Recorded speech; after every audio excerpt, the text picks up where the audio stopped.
Saudações em Cristo, queridos e amados irmãos, ouvintes do canal Bíblia em Foco, falando com todos vocês, o pastor Levi Longaray.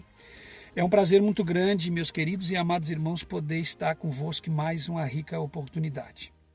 Minha gratidão a Deus pela sua vida, sua família e por ter você unido conosco através da inscrição nessa plataforma do YouTube, mais precisamente no canal Bíblia em Foco. Não esqueça de acionar o sino das notificações para recebimento dos vídeos,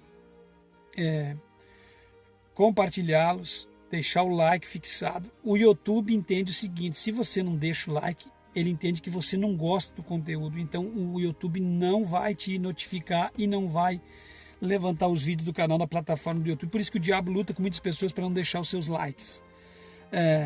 Também queria pedir para vocês que comentem, que participem, comentários edificantes, comentários sadios, que vocês comentem, participem, compartilhem e divulguem o canal Bíblia em Foco. E vocês que são inscritos no canal Bíblia em Foco, sentindo o coração de inscrever no canal Passando da Limpa, ele tem vídeos com menos frequência, mas é um canal de apologética, onde eu coloco vídeos lá daqueles assuntos que eu não quero colocá-los aqui no sistema de pregação da Palavra de Deus e estudos da Palavra de Deus, tá certo? Pois nós abrimos aquele canal no intuito de não misturarmos aqui vídeos onde nós damos um pouco mais de lugar, onde às vezes nós tomamos um ar, onde nós expressamos aquilo que nós queremos expressar na totalidade, que nós não queríamos falar, nós não gostamos de falar tais coisas no meio da pregação, irmãos, no meio do estudo. Isso é muito feio, tá certo? Quero gravar um vídeo hoje que Deus tem tocado no meu coração sobre pastor. Mas como Deus vem falando comigo ultimamente nos últimos meses, nos últimos anos, sobre o pastorado, sobre o verdadeiro pastor, meus irmãos.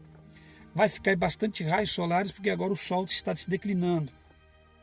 Mas enfim, foi o cenário que eu escolhi hoje. Eu não vou mudar, que dá muito trabalho aqui para se localizar. Aqui está um ambiente bom, não tem perturbação de barulho, nada. Então, meus irmãos, quero falar sobre o verdadeiro pastor, mas eu não quero um estudo profundo. Eu quero falar algumas coisas assim que Deus, sem preparar, sem ler, sem nada, algo que Deus colocou no meu coração pelo conhecimento dessa carga horária no ministério pastoral, no ministério do aconselhamento, enfim. Para vocês que chegaram agora no canal que ainda não sabem, eu nunca falei para vocês, mas as minhas atuações no Evangelho de Cristo foi como pastor local, foi como pastor presidente, foi como missionário transcultural no exterior, atuei em vários países, atuei como missionário no Paraguai, Suíça, naquela região lá da Alemanha, Itália, e como pregador atuei em alguns países, tais como Argentina, Paraguai, Uruguai. Então, atuei como pastor itinerante, na época que eu fazia itinerância não para ganhar dinheiro, eu fazia itinerância para atender trabalhos da igreja em vários lugares do país. Atuei como fiscal da diretoria do antigo ministério. Atuei como evangelista mundial da diretoria do antigo ministério, outorgado pela mesa diretora.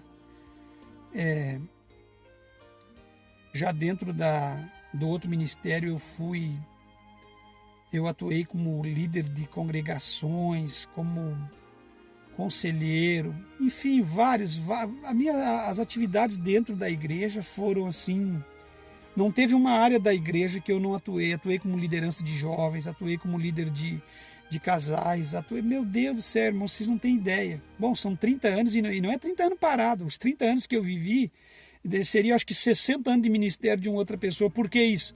Porque eu era trocado a cada ano de lugar. Tinha um problema num lugar, tirava de onde eu estava em paz, tudo, para resolver o problema lá, me colocar na casa igreja cheia de problema para me resolver. Então mudei muito, troquei muito de lugar. E para minha felicidade, eu dizia antes que era para mim felicidade, mas para minha felicidade eu troquei de ministério 3 vezes. E alguém disse: você é um rebelde porque não parou em ministério. É o contrário, se eu fosse um rebelde, eu tinha parado no primeiro ministério e tinha engolido tudo. Mas aquela sujeira, aquela enxurrada de lama, eu tinha bebido, tinha feito mal ao meu organismo, mas não.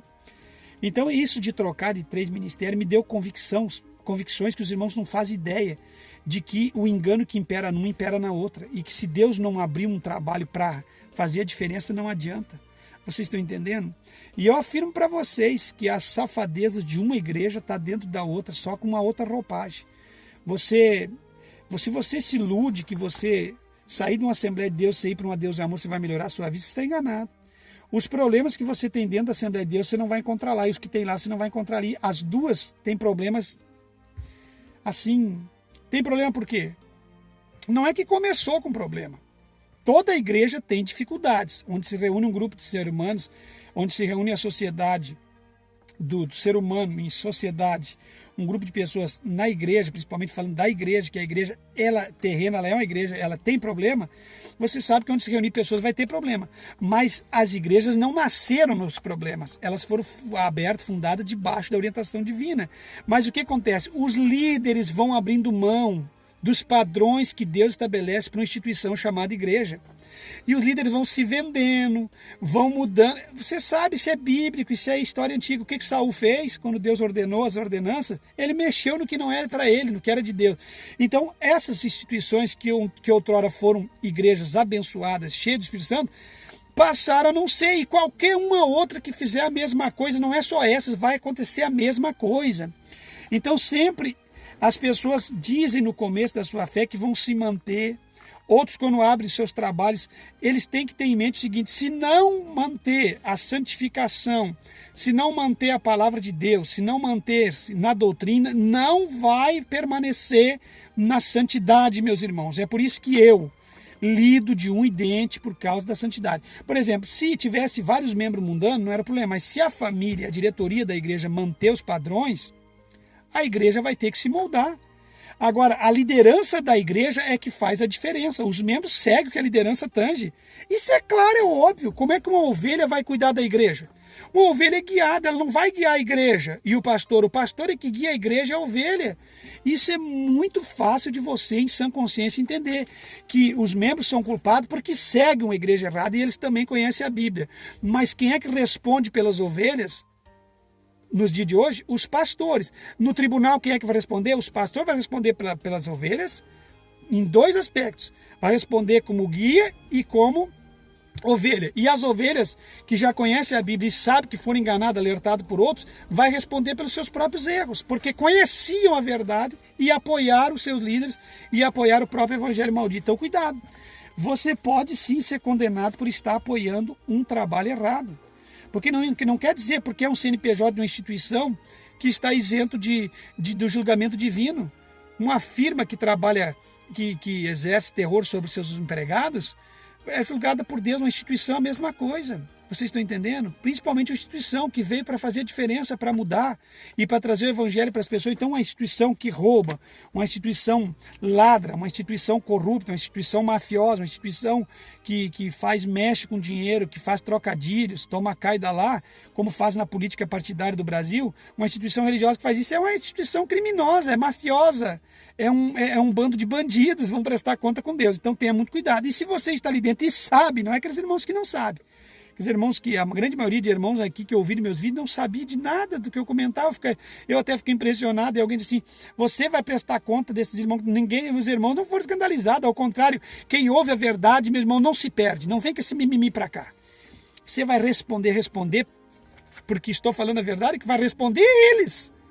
Eu vou responder por aquilo que eu fizer de errado, não por estar alertando como arauto, como trombeta, como voz divina, para eles não se perder. Eu não vou responder nada, eu vou ser absolvido por estar pregando a verdade. Se eu estiver na verdade, permanecer na verdade. Porque nada podemos contra a verdade, senão pela verdade. Agora, eles sim. Então, que papo é esse, que mimimi é esse? Você vai responder: eu não estou escandalizando ninguém, eu estou orientando e abrindo os olhos, eu estou salvando alguns. Vocês estão entendendo? Me perdoe, meus irmãos, mas é a realidade. Então eu quero falar sobre o pastor. O que é o pastor para você? Você que tem pastor, o seu pastor é pastor ou não? O que é um pastor para vocês, meus irmãos, inscritos no canal Bíblia em Foco? Aqui tem pastores também. Se você não traz as qualificações de pastor, você não é pastor, você é um pastel. Pastor tem que ser pastor. Pastor tem que ser pastor. E ser pastor não é o que estão dizendo aí, porque foi lá e evangelizou o presídio, porque foi na frente da macumba e estava jogando folheto na face dos macumbeiros. Não, isso aí é papo furado, isso aí é treta, isso é briga. Até para evangelizar tem que saber. Pastor não é porque você tem milhares de membros, que você tem um monte de anel nos dedos, porque você é o cara. Não, isso não é pastor. Não é porque você se tornou o deputado mais votado através da igreja. Não. Eu vou te explicar, mas se eu fosse ministrar um estudo, eu ia abrir a Bíblia e dá para explanar mais. Mas não precisa, eu quero, na prática, eu quero ditar para vocês algumas regrinhas básicas que os grandes pastores de hoje esqueceram que o verdadeiro pastor tem que ser. Isso esqueceu o Valdomiro, Edir Macedo, Jim Swagger, isso esqueceu o David Kennedy, aquele dos Estados Unidos, o Benny Hinn, isso esqueceu a Geno Duque, a Bíblia Santana, Marco Feliciano, esses pastores tudo aí que está em alta no Brasil. Esse Marco Pereira da IURD, tudo esses pastores aí que estão com a igreja aberta esqueceram isso. Esqueceram isso. Entendeu? Esqueceram. Por que eu vou provar para vocês que eles esqueceram? Porque eles não exercem isso aqui. Não exercem, irmão. Eles não exercem. Primeiro lugar, eu ia falar por último, mas talvez meu vídeo vai ficar melhor no começo, mas vamos dar a melhor comida agora. Já vamos servir agora. Primeiro lugar, o pastor tem que ser guia no original. O que é ser guia no original, meus irmãos? O que é um guia? O que é um cachorro guia, um labrador guia que leva um cego? O que é um guia turístico? É aquele que mostra o lugar, é aquele que conhece tudo, é aquele que sabe onde vai primeiro. Primeiro ele conhece tudo, ele investiga os lugares, ele sabe aonde a pessoa vai cair, onde vai trancar o pé numa rocha, onde vai se afogar numa piscina, num lugar. Ele sabe tudo. Ele examina o terreno, ele sabe para onde está levando aquele grupo de pessoas. O que é um guia turístico que leva alguém para Israel numa viagem aérea? Não vou explanar mais para não ficar longo o vídeo. Pastor é guia. Um guia é aquele que leva as ovelhas, que tem um bastão na mão, que o pastor ele tem cajado, que é aquele que tem a voltinha, que eu expliquei no outro vídeo, que puxa a ovelha do fundo da pedra, lá quando está se perdendo pelo pescoço naquela volta. O bordão, conhecido como bordão e cajado, ele puxa e traz para o peito. Aquilo não é para bater, mas aquilo também tem para orientar as ovelhas. Então ele tem aquilo, ele vai guiando, ele vai na frente. Como é que um pastor que não sabe nada nem para ele, que não conhece nada nem para ele, que não conhece nada de evangelho, que não consegue nem se guiar, nem guiar a sua família, vai guiar o rebanho? E diz para mim. Então o pastor, em primeiro lugar, é guia. E eu podia explanar aqui 1 hora só no guia. O pastor tem que ter cajado e vara. Vara para bater e cajado para consolar. Vocês estão entendendo? Meu Deus do céu, porque ovelha rebelde, meus irmãos, tem que apanhar, vocês sabem disso. No bom sentido, é claro. Não vai entender mal as coisas. E como é que ela vai apanhar? Bíblia. Bíblia, vara da palavra, disciplina. E no pastorado da ovelha física, o pastor tinha a vara que era a extensão do braço. Ele jogava uma vara assim, rodeando no ar para alcançar a ovelha rebelde onde ela estava se perdendo do grupo, ela voltar. Já o cajado é para trazer para o peito. Então, cajado e vara, que eles não têm mais. Os pastores da atualidade estão com o cajado quebrado e vara não tem mais. Por isso que a igreja não tem consolo nem disciplina. Vocês estão entendendo? E ele não é guia. E o pastor verdadeiro tem que ser guia. Então eu tenho me preocupado muito com pastores. A igreja do Brasil não tem mais pastores. Não vou dizer que não tem, generalizar. Tem um que outro perdido aí que não tem fama. Mas os verdadeiros pastores sumiu da igreja. Porque o pastor verdadeiro, ele é guia. E o guia sabe onde está a fonte da água. Não da água barrenta, porque mata. Isso fere o organismo da ovelha. O verdadeiro pastor abre cisterna, porque a água no mínimo tem 3 lugares. Tem regatos, cisternas e poças. E você tem que cuidar que seja em qualquer desses 3 fontes de água, tem que ser água limpa. Você tem que saber onde está conduzindo ela. E tem que saber levá-la para a relva verde, para o pasto. Se você der erva seca para ela, ou galho seco de árvore, a ovelha não é girafa. Ela não come com o pescoço erguido, o galho seco, ela come com o focinho enterrado. Então você é o guia, você leva para as fontes das águas e para os prados verdes. E você guia ela na orientação e no aconselhamento para ela não se perder, rapaz. Pensa bem o que eu estou dizendo, meus queridos irmãos, irmãs, jovens. Por quem você está sendo guiado? É por isso que você fica lá, divórcio, eu apoio divórcio, porque o teu pastor não é guia, ele não sabe te guiar, ele te guiou por um caminho que vocês e ele já assumiram um erro. Vocês estão ambos caindo no buraco. Eu estou usando divórcio porque eu sou antidivorcista, eu sou que nem Deus. Eu vou defender a doutrina de Deus, eu tenho que ser que nem Deus. Se eu sirvo a Deus, eu tenho que ser que nem Ele. Vocês estão entendendo? Eu tenho que defender o que Ele defende, eu tenho que amar Ele. Você entende? E se Deus defende que não pode ter, eu também vou defender a família, porque eu sou um servo dele. Eu não posso falar diferente do que ele fala. Então, meus irmãos, o pastor não é mais guia, ele não guia mais ninguém. A pessoa não é que está se dizendo que é de Deus, ele não é mais como Deus é. Ele quer seguir outra coisa, ele quer contrariar o Deus que ele serve. Ele não quer ser como Deus, ele quer ser diferente. Ele quer servir a Deus sendo como os outros, como o mundo. Vocês entendem? Então, meus irmãos, se um cego guiar outro cego, eu vou deixar esse versículo de embaçamento. Ambos cairão no buraco. É por isso que muitos estão caindo no buraco. Porque o que está lhe guiando, o seu guia é cego. E guia de cego, cego é. E se um cego guia outro cego, os dois cegos vão cair no buraco. Vocês estão entendendo? Então o pastor é guia. E para alguém ser guia, ele tem que ter visão.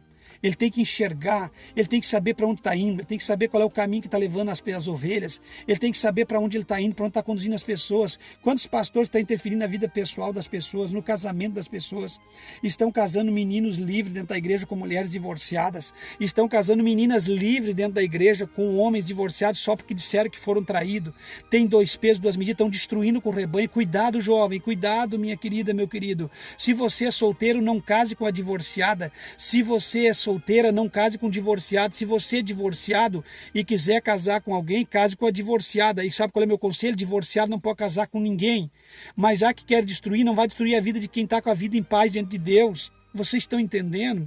Viúvo, solteiro só casa com viúvo, com viúva. A única coisa que libera alguém para o casamento é a morte. Isso é Bíblia. Traição não libera. Apanhar, esse dia um camarada aqui, porque você não apanhou todo dia, como é que eu vou ficar com a mulher? Mas por que está apanhando a mulher? Por que o homem está apanhando? Será que quando vocês se conheceram, eu não aceito seu papo, pastor, porque tudo muda, como muda? Quem é que estava lá na união? Era Deus ou quem? Então não tinha nada. Mas quando eu casei não tinha Deus. Pois então você tem que pagar o preço. Se você, quando casou, não tinha Deus e você escolheu, o casamento, já falei aqui mesmo, fora da igreja, ele é uma instituição divina, mesmo o casamento católico é válido, feito por um padre. Vocês estão entendendo? Não, pastor. Sim, senhores. Casamento é casamento, meu irmão. Tanto é que tem casais católicos que se respeitam e o camarada vai até o fim da vida com a mulher dele. Porque ele obedece aquilo que o padre falou. Porque nas palavras do padre, me perdoe a expressão, mas na ministração do casamento é quase as mesmas palavras que o pastor ministra. Então faça-me o favor, se você é solteira, case com solteiro, ou no mínimo com viúvo. E se você é nova e o viúvo é velho, abandone, que vai dar problema para ti. Mas se você quiser casar, biblicamente você está livre, é problema seu. Agora, no aconselhamento, um homem muito mais idoso com uma mulher nova nunca deu certo. Vocês estão entendendo? Mas você não está, se você quiser fazer o quê? Não tem nada que te impeça. Agora, o aconselhamento bíblico te impede. Porque se você casar novinha com a pessoa mais velha, vocês vão envelhecer junto, ele não vai ter mais de envolver o papel dele ou dela, e você, ou vice-versa, vai ficar a ver navio com a sua carne à flor da pele, vai acabar cometendo adultério e vai vir com aquela desculpinha. Então, cuidado. O aconselhamento bíblico deve ser recebido e não questionado. Então, se você é solteiro, case com solteira. Você é solteira, case com solteiro. Não se prenda a um jugo desigual, é isso que a Bíblia diz. Eu sei que tem canais no YouTube de desigrejados templários que está aí, cheio de boas ideias, de boas palavras, e chamando nós de legalista, chame do que quiser, mas na Bíblia não tem, meu irmão. Na Bíblia não tem. Vocês estão entendendo? Então, você que é viúvo mais velho, procure uma solteirona mais velha, de acordo com a sua idade, ou procure uma viúva, uma solteira. Você que é viúvo livre, você está livre para casar com quem quiser, contanto que seja no Senhor. Você vai se prender a uma divorciada, você vai se ferrar no dia do juízo. Quem é você? Eu sou servo de Deus. Quem é você? Para me questionar ou questionar a Bíblia Sagrada. Você diz quem é você para mim? Eu sou pastor, autorizado, outorgado e consagrado. E quem é você para dizer para mim que eu estou errado, ou que a Bíblia está errada, ou que isso, mediante a sociedade, está errado? Mesmo fora da Bíblia, paralelo à Bíblia, quem é que não sabe o que é certo e o que é errado? Na própria lei da sociedade, o que é bonito e o que é feio. E é feio certas coisas que estão se introduzindo. Mas é feio, mas é comigo. Bom, aí a ideia é sua, faça o que quiser, mas eu estou dizendo, para via de regra, o que Deus quer do ser humano. Vocês estão entendendo? Então, é divorciado, quer tanto casar, mas está desesperado na igreja para casar, ela vai casar com a divorciada, não vai destruir a vida. Eu sempre pastoreei e arrumei muitos inimigos, porque eles não gostavam de mim, porque era um camarada mais velho, ser divorciado e queria pegar uma menininha, me perdoe a expressão, eu vou ter que falar que nem que vão me criticar, mas queria uma franguinha nova, né? Você está entendendo? Queria ali, que nem eu tenho aqui, eu fico olhando às vezes para os meus bichos de raça ali, a franguinha é sempre um franguinho, nunca vê. A gente aparece lá um atrapalhado querendo estragar tudo. Então, se você é um homem mais velho, uma mulher mais velha, tome vergonha na cara, é a igreja, rapaz. Faça o melhor possível para não dar escândalo para a obra de Deus. Se você arruma lá uma mulher da tua idade, se você é tão divorciado e acha que é tão certo um divorciado casar, casa com a divorciada. E aí você responde para Deus, mas não estraga a vida de uma menina nova que está ali esperando em Deus um rapaz livre, ou uma pessoa, ou um viúvo novo, e que por uma casualidade da vida perdeu a esposa, que está livre para casar com quem quiser, contanto que seja o Senhor. Não vem dizer para mim que eu estou errado. Faça-me o favor, ver se eu estou na esquina, casa. Eu sei que às vezes tem gente que inscrita aqui no meu canal que fica de cabelo em pé. Bah, pastor, mas eu também sou divorciado, eu não sei, tem irmãs, eu já falei para vocês que são, não é porque vocês comentam comigo que eu estou gravando, eu gravo desde o primeiro ano do canal. Vocês, foi uma casualidade, mas tem muitas de vocês que são mulheres de Deus, eu vejo nas palavras que vocês são fiel a Deus. Infelizmente vocês estão nessa, não era para vocês estar, porque vocês são pessoas tão boas, mas a vida prega algumas peças na gente, e às vezes a gente entra de gaiato, e às vezes entra por rebeldia nessas coisas, e depois tem um preço a pagar, tem. Homens também. Mas contar uma história e pintar um papel de que eu sou o cara, de que a Bíblia me diz que eu posso casar de novo, que Deus é esse que condena um divórcio, quer dizer então que se eu me separei, eu tive a infelicidade na vida, vou ter que ficar até o resto da vida sozinho? Sim, senhor! Ou então, vou ficar apanhando. O problema é se você apanha, meu irmão. Sinto muito ter que te dizer. Mas se é psicopata, não, meu irmão. Quem casou com a menina foi você. Quem buscou ela onde ela estava foi você. Quem conheceu a família dela foi você. Quem era drogado na época era você ou ela, não sei. Estou dizendo para alguns que na época, que sempre alegam no aconselhamento, eu era drogado. Não sei de nada. É você que tem que saber. É você que tem que responder pelo que fez. Mas que Deus é esse que eu tenho que responder pelos meus erros do passado? Claro que você vai responder pelos erros do passado. Mesmo depois de você vir para a igreja, tem erros que nós cometemos lá no passado que ficam aí para nós resolvermos. Não é como Abraão, desci no Egito, peguei Agar, agora vou matar Agar, destruir Agar e mandar o Ismael embora, morrer de fome no deserto. Não, Agar é sua, Ismael é seu. Você que arrumou eles, está entendendo? A Dalila é um problema de Sansão. A Filistéia de Tímina também é problema de Sansão. Deus não mandou. Então entenda uma coisa. Não estraga. É um conselho que eu vou dar aqui, porque vai ter muitos desses. Tem uns camaradas velhotes dentro da igreja que se acham e ficam bravos, pode ficar bravo. Não estraga a vida de uma moça. E você, rapaz, que já está num patamar de 35, 40 anos, 30, que você já casou com a menina e já fez ela infeliz e você está divorciado dela e alega que ela está errada ou que você está certo, ou seja, ou sei lá, vice-versa, que você esteja certo ou não, não interessa. Não estraga a vida de uma moça lá dentro da igreja que está livre. E a Assembleia de Deus está pregando isso como normal. Pode casar, porque Deus vai te abençoar. Deus está te dando, é um novo tempo, uma nova chance, nova oportunidade. Deus está corrigindo, Deus está restaurando. Não está restaurando nada. Deus não restaura lar destruindo outro lar. Não, senhoras e senhores. Deus restaura o lar daquele jovem que casou com aquela jovem no princípio, na mocidade. Vocês estão entendendo? E aí, porventura, se separar, querem voltar, ou coisa dessa natureza, se Deus entrar ali e restaurar, restaurou. Mas tem desses aí, que depois eu vou explicar, que eles querem voltar para a crente, às vezes nem é porque querem voltar, eles têm um plano na cabeça ruim de destruir ela de novo, na residência. Então, a mulher que já foi infeliz no casamento uma vez, duas vezes, tem que ter muito cuidado. Então, o único lar que Deus restaura é o próprio casamento daquela pessoa. Mesmo assim, você tem que cuidar se aquela pessoa está vindo mesmo de novo, numa segunda chance, num perdão, arrependido. Aí não é o pastor Levi que vai decidir, ele te dá um conselho, mas quem tem que saber mesmo, inclusive, eu gostaria de falar isso para todos inscritos no canal, porque eu acredito que muitas pessoas podem estar passando por isso, não é uma nem duas, muitas. Então, não acredite 100% que ele está voltando, aí quem tem que saber é você e ele, porque vocês se conhecem. Eu aconselho vocês pela Bíblia, mas quem se conhece nos pormenores de intimidade é você. E você sabe melhor que ninguém se aquela pessoa está vindo mesmo arrependido ou não. Então qual é o meu conselho? Se ele está vindo arrependido, você não pode negar o perdão. Você tem que dar uma oportunidade para ele. Agora, se ele está vindo com o segundo plano de intenções, você sabe que ele vai vir para brincar com o teu sentimento de novo, continua divorciada sozinha. Então, e alguém diz, mas eu estou apanhando, eu não sou obrigado a ficar com aquela, mas você casou com outra, né? Você é esperto. A Bíblia diz que você não é obrigado. Se há incompatibilidade dessa forma, tamanha, que você não quer ficar com ela, porque se há como você consertar e você não quiser ficar, você vai ter que responder para Deus.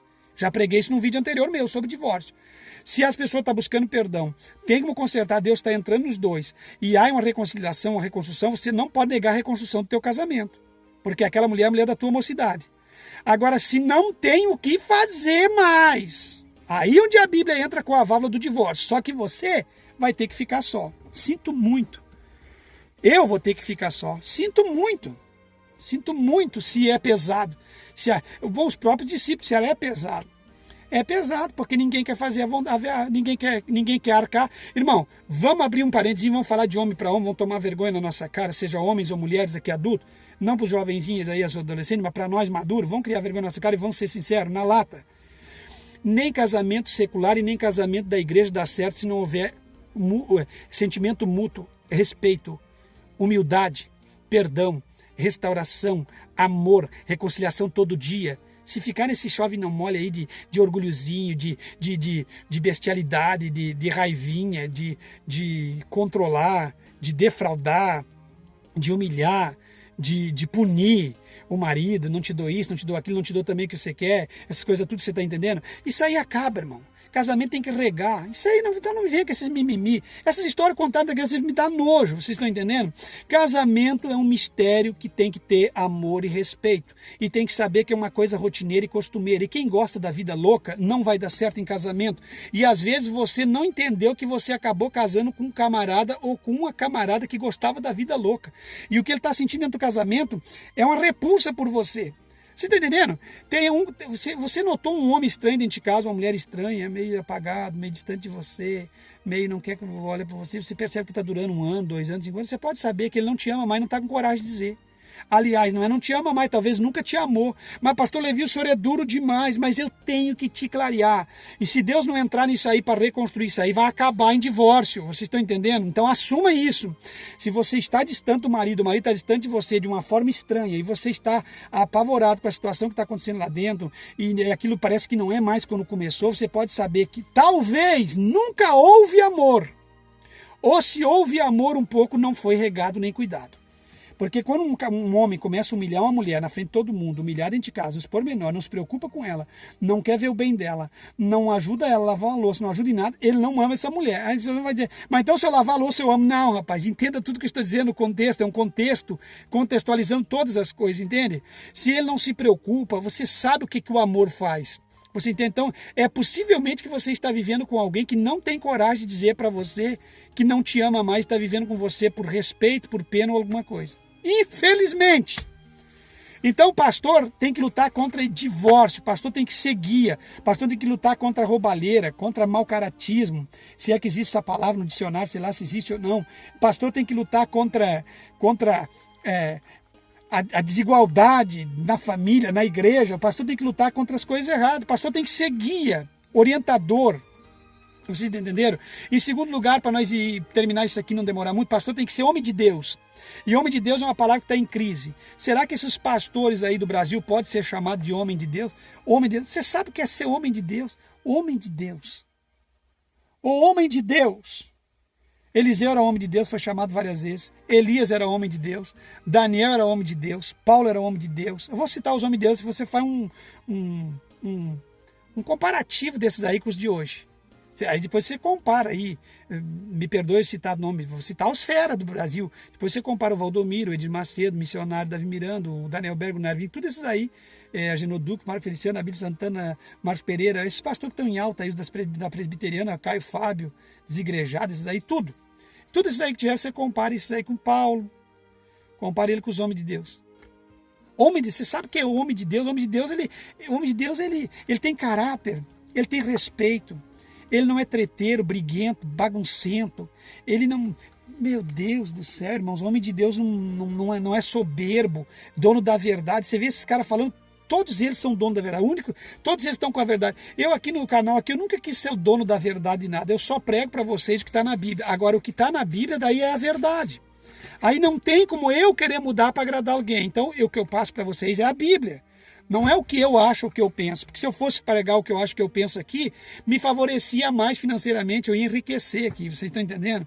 Então, o que eu acho não interessa, o que o Caio Fábio acha não interessa, o que o Edir Macedo acha não interessa, o que esses líderes tudo, Agenor Duque, Davi Miranda, Daniel Berg, citando o nome deles, que Deus o tenha, Jimmy Swagg, isso aí não interessa o que esses homens acham ou dizem hoje, o que interessa é o que a Bíblia diz.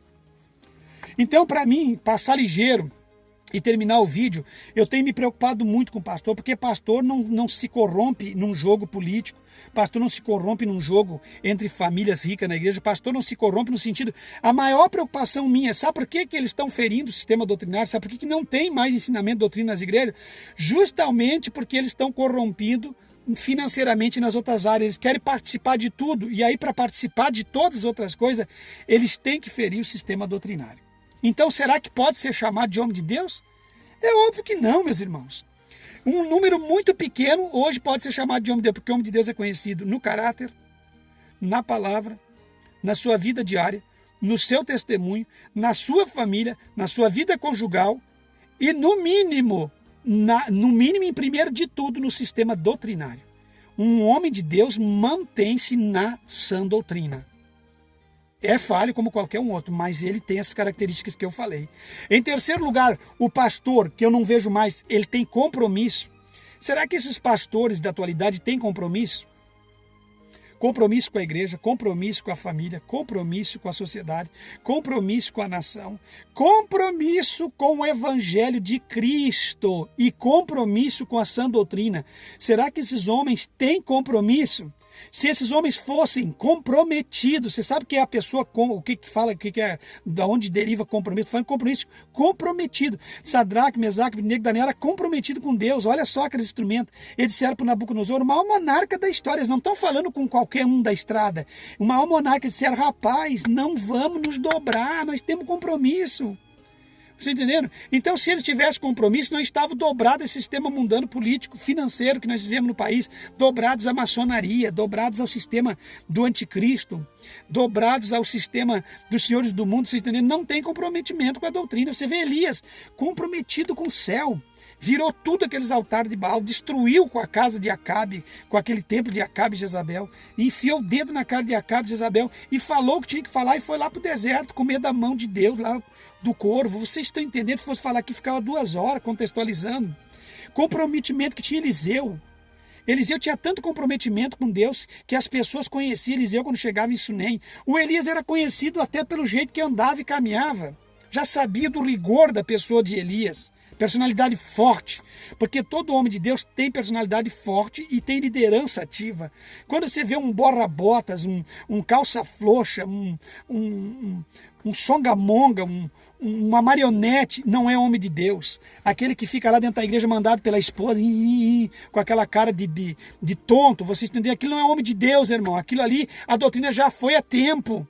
Por que a maioria das pessoas gosta dessa gente? Porque eles gostam de gente frouxa. Quando é um homem de liderança, esse é durão, não quero saber desse aí. Por quê? Porque não quer compromisso. Todo homem de Deus tem compromisso com a palavra, comprometimento com a palavra. Se você tem na sua igreja um homem de Deus que tem comprometimento com a palavra, ele jamais vai fazer a vontade da igreja ou do povo. Ele vai ter comprometimento com a Bíblia. E ele vai ser mesmo de personalidade forte, porque Elias era personalidade forte. Ele só suportou tudo que suportou porque ele tinha personalidade forte e era um grande líder.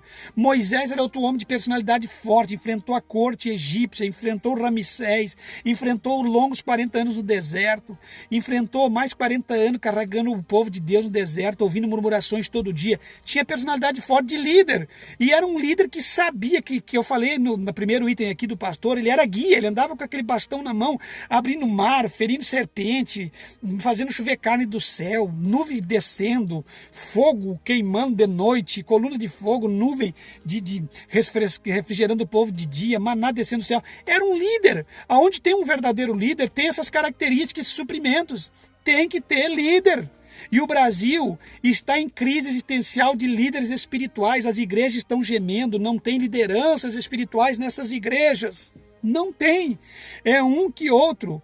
E eu sinto muito se você quer esse evangelho doente, esse evangelho dessa água morna com açúcar, desse café choco, esse café com preto, esse café misturadinho de preto com leite choco. Se você não quer um evangelho fervoroso, se você não quer comprometimento com Deus, sinto muito, você está no lugar errado, meu irmão. Se você tem alguns corruptos de estimação, se você tem alguns Judas que você ama e que você defende, eu sinto muito, isso não é seu lugar, porque aqui não tem lugar para colecionar líderes de estimação e defender alguns Judas, alguns traidores do evangelho, aqui não. Então, o verdadeiro homem de Deus, ele tem comprometimento com a palavra, ele tem compromisso com o evangelho e com Deus, não com o mundo.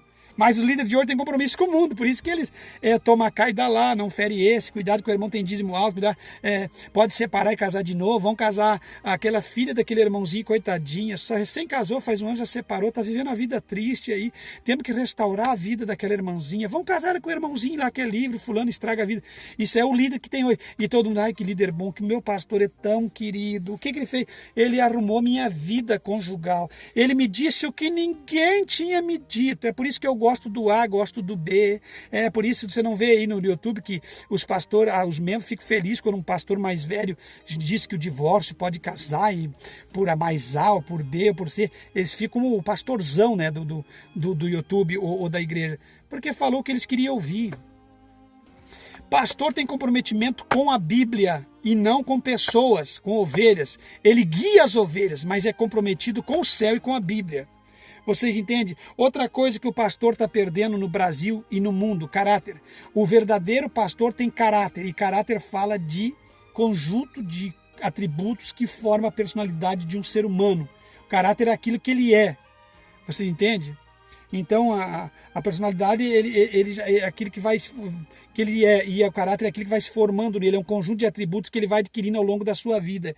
E um homem mau caráter no evangelho é uma chacina, é uma destruição. É por isso que você tem líder aí que está mandando trucidar, mandando alvejar, tá entendendo? É por isso que você tem líder aí que está tirando nora do caminho, tirando o marido do caminho, resolvendo as coisas na força do braço, na bala, na arma. É por isso que tem líder que não quer ser trocado, quando vai ser trocado na convenção, abre a maleta, mostra o revólver, por causa dessas coisas, não aceita troca.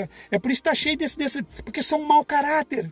O verdadeiro pastor tem caráter ilibado, ele compra e paga. Quantos pastores corruptos eu vivi e negociaram comigo e nunca me pagaram até hoje? Quantos ladrões da fé? Quantos corruptos? O verdadeiro... E aí perdoa ele. Não perdoa ele. Se é o conselho desse pastor mundano, perdoa ele. Ou então você vai conversar com o teu pastor que está preocupado com a doutrina da igreja, ele fala para você, tem que amadurecer, meu irmão. O dia que você amadurecer, vai entender tudo. Não, ele não está dizendo que você tem que amadurecer, ele está dizendo para você, seja mundano. Aceita o sistema, porque um pastor me disse para mim há 15 anos atrás, e eu tenho até hoje em mente isso, amadurecer na linguagem deles é você aceitar o mundo dentro da igreja, é você aceitar o mundo para a sua família, é você aceitar o mundo de as regras para você e a sua família e o seu casamento. Então o verdadeiro pastor é comprometido. Tem compromisso com quem? Com o céu, com Deus e com a palavra de Deus. Eu tenho compromisso com vocês aqui, mas não de comprometimento de fazer barganha ou trocadilho. Eu tenho compromisso de vos pregar a palavra. Esse é meu único compromisso. O dia que eu falhar com ele, aí você pode dizer, o pastor Levi deixou de ser o que era. Vocês estão entendendo? Outra coisa, o pastor, porque quando fala de caráter, é aquele homem que não se compra e não se vende. Não está negócio, não está na prateleira da venda. Vocês estão entendendo? Isso é caráter ilibado. E em terceiro lugar, aqui, quarto lugar, o pastor é leão.